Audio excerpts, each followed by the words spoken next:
Welcome back. Addressing federal overreach in agriculture has long been a priority for farmers.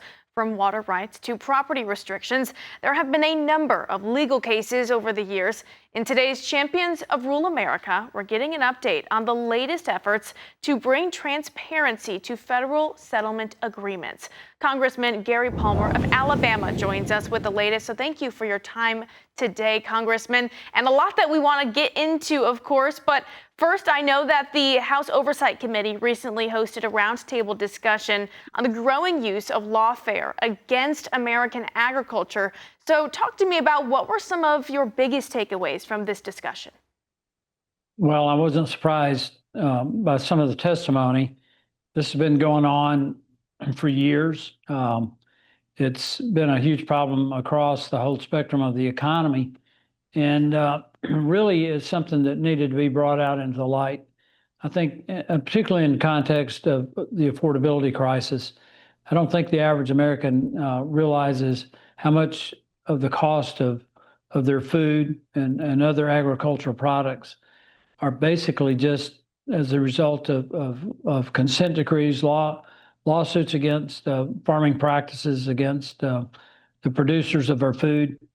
And it, as I try to tell people, these costs are not absorbed by the companies or by the farmers. They're passed on to the consumer. Mm-hmm. About the farmers, of course. Yeah, and I know there's a lot of work that you've been doing. I know you recently introduced the SAID Act. So how will this piece of legislation ensure that there's transparency and accountability for federal settlement agreements? Well, I ran a think tank for almost 25 years. And that was an issue that we got into then. And we started looking at some of the consent decrees that the state of Alabama was under, and you couldn't find them. All you could see in the budget was a line item for how much we were paying in attorney fees. But unless you knew the case number, you couldn't identify the consent decrees that applied to Alabama. So we started back then on an effort to get a federal database set up where any governor, any state attorney general, or ag commissioner for that matter, would be able to go into that database and find out what applied to their states. So what the SAID Act does, it's the Settlement Agreement Information Database.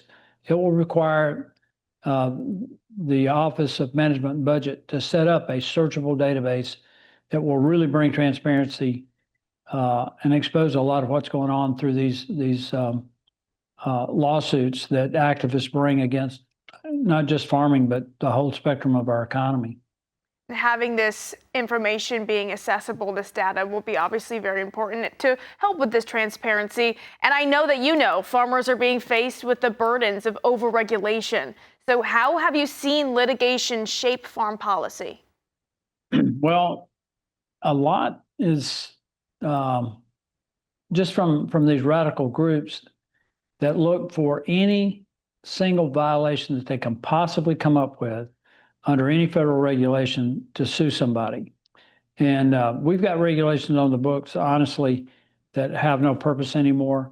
There are other issues like the waters of the U.S. that I think have a major negative impact on agriculture in the country. And environmental groups will go around looking for the opportunity to find some reason to sue some farmer to stop their farming practices. And it's not just the lawsuits that are filed. It's some of the actions taken by the EPA over the years. We had a case several years ago where a rancher built a small stock pond, and I think it was either in Wyoming or Montana. He had all of the permitting that he needed from the state.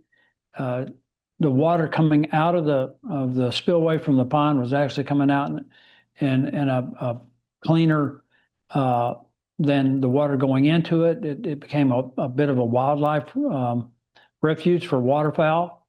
Yet the EPA brought suit against him, and they were trying to find him something like some ridiculous amount every day. Fortunately, this guy didn't fold. He continued to battle and won his case.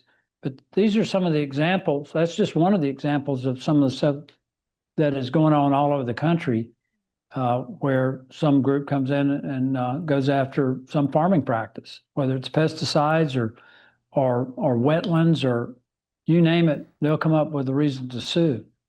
Yeah, there's so many challenges facing our farmers just on top of that as well. So I know you're having a lot of important conversations there in Washington, D.C. And we appreciate that work that you do for our American farmers. So Congressman, thank you for joining us this morning. That's Congressman Gary Palmer of Alabama.